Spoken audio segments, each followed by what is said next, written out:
Mechatronics के बारे में समझते हैं।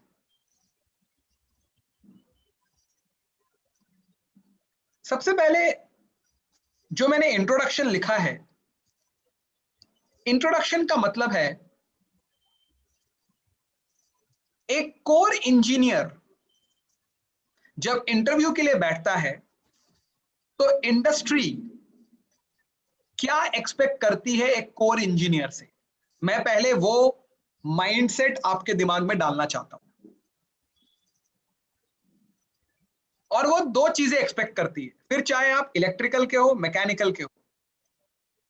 कोई भी कंपनी, टाटा मोटर्स से लेकर एक बुटीक कंसल्टिंग कंपनी,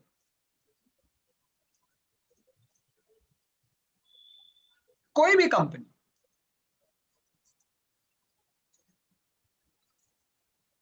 दो चीजें एक्सपेक्ट करती है किसी भी फ्रेशर इंजीनियर से। वो क्या है? आपके डिजिटल रेज्यूमे में आप, और मैं बार बार डिजिटल रेज्यूमे बोल रहा हूं, इसके बारे में थोड़ा सा बात करेंगे क्योंकि फिजिकल रेज्यूमे खत्म हो चुका है, अभी डिजिटल रेज्यूमे है। और डिजिटल रेज्यूमे में 880 कीवर्ड्स में से लगभग 70 कीवर्ड्स यूज करने पड़ते हैं एक मैकेनिकल इंजीनियर को। शायद आपको ये पता नहीं होगा पर आपको सिखाया जाएगा मैकेट्रॉनिक्स में ही। सो दो चीजें एक्सपेक्ट करता है एक इंडस्ट्री फ्रेशर इंजीनियर से। पहली बात, उसके डिजिटल रेज्यूमे में कोई स्किल है क्या? स्किल, आपने बीटेक किया, डिप्लोमा किया फ्रॉम कॉलेज एक्स, एक नॉन आईआईटी और नॉन एनआईटी, हम लोग उस तरह के स्टूडेंट्स के साथ स्पेशलाइज करते हैं। We work with students who are from non IIT, non NIT. आपके अंदर कोई स्किल है क्या apart from your degree from the university? ये पहली एक्सपेक्टेशन होती है। और दूसरी एक्सपेक्टेशन ये होती है आपके अंदर इंटरडिसिप्लिनरी अप्रोच कितना है। मतलब सिंपल भाषा में, आप मैकेनिकल इंजीनियर हो तो आपको मशीन के डिजाइन के अलावा और क्या आता है? इंटरडिसिप्लिनरी। इलेक्ट्रिकल कितना आता है? आता भी है कि नहीं आता है? पीपीटी बनाना आता है कि नहीं आता है? प्रेजेंटेशन देना आता है कि नहीं आता है? यह है इंटरडिसिप्लिनरी। अगर ये दो चीजें दिख गई एक कोर इंजीनियर में, तो आपकी सैलरी और आपका आपका आपके ऊपर उस इंटरव्यूअर का नजरिया बिल्कुल बदल जाता है। सैलरी के साथ आपको एवरेज सैलरी से ज्यादा मिलता है बिकॉज आप अलग हो। आप ये दो माइंडसेट लेके आ रहे हो कि आप में एक स्किल है, फिर चाहे आपने सीखा है, सीखने के बाद अप्लाई किया है, जो भी है। और दूसरा, आप इंटरडिसिप्लिनरी अप्रोच में मानते हो। आपको सिर्फ एक ही चीज नहीं आती है, आपको दो तीन चीजें आती है, हार्ड एंड सॉफ्ट स्किल दोनों मिलाकर। ये है एक इंजीनियरिंग का introduction from a corporate view, from an industry perspective, irrespective of the type of company, whether it's a startup like Skill Edge or it's an established company like Tata Motors. अब आते हैं हम लोग, पहला वाला point तो हमने पढ़ लिया कि एक इंजीनियरिंग का इंटरव्यूअर पर्सपेक्टिव से माइंडसेट कैसा होना चाहिए, या मैंने उस तरफ बताया कि एक कॉर्पोरेट एक कोर इंजीनियर को किस हिसाब से परखता है, ये दो चीजों में परखता है।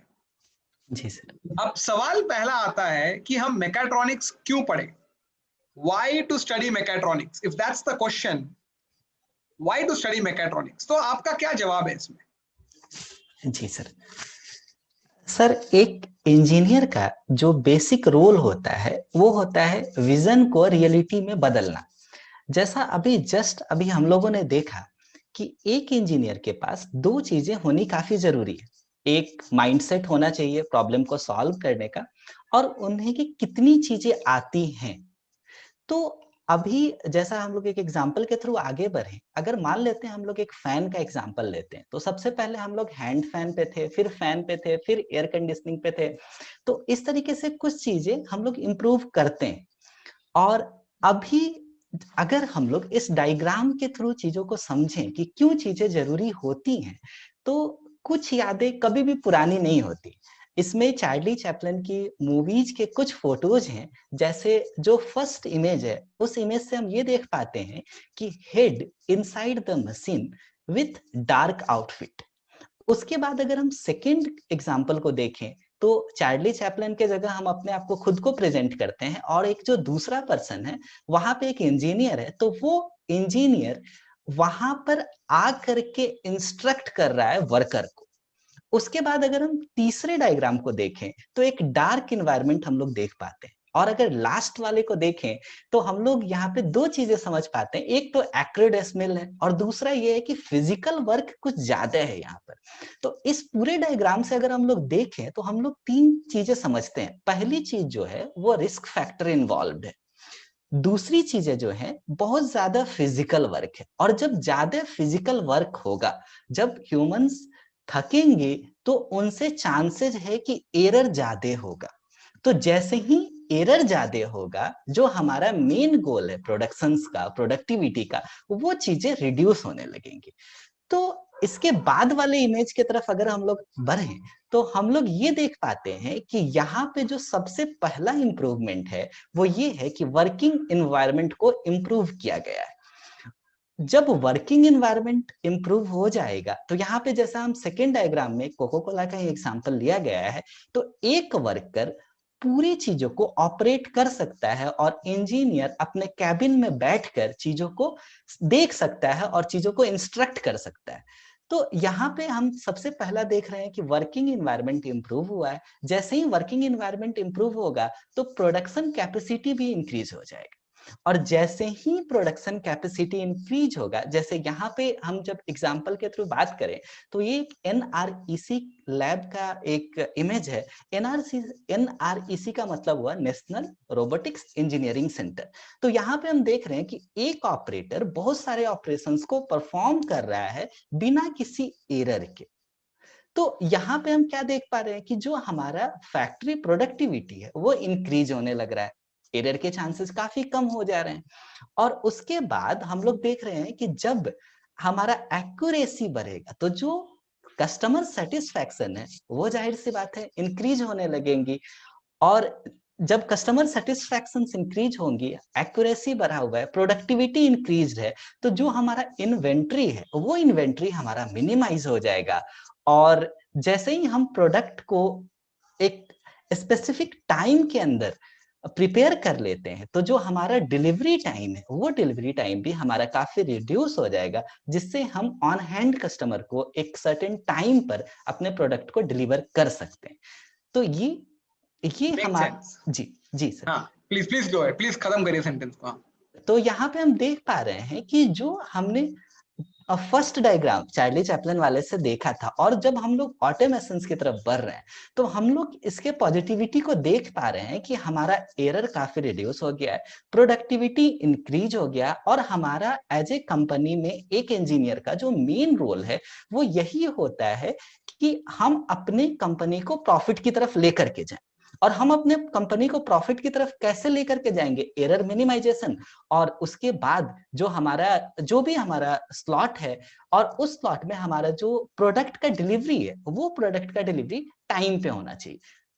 तो करेक्ट। सो आई थिंक आपने जो बताया वो बड़ा ही I think what you have said right now is about why industries are looking for core engineering students with mechatronics knowledge, or why mechatronics is because हम जब automation की बात करते हैं, mechatronics is nothing but automation, और हम automation की तरफ बढ़ रहे हैं। आप कोई भी इंडस्ट्री का नाम लीजिए, हम automation की तरफ बढ़ रहे हैं, और शायद इसीलिए मैकेट्रॉनिक्स इतना इंपॉर्टेंट है। और आपने ये बताया कि इवेंचुअली जब ऑटोमेट चीजें होती हैं तो रिस्क फैक्टर कम होता है, एक्यूरेसी बढ़ जाता है, कस्टमर सेटिस्फैक्शन हाई होता है, एंड दैट्स व्हाई मैकेट्रॉनिक्स इतना ज्यादा इंपॉर्टेंट है।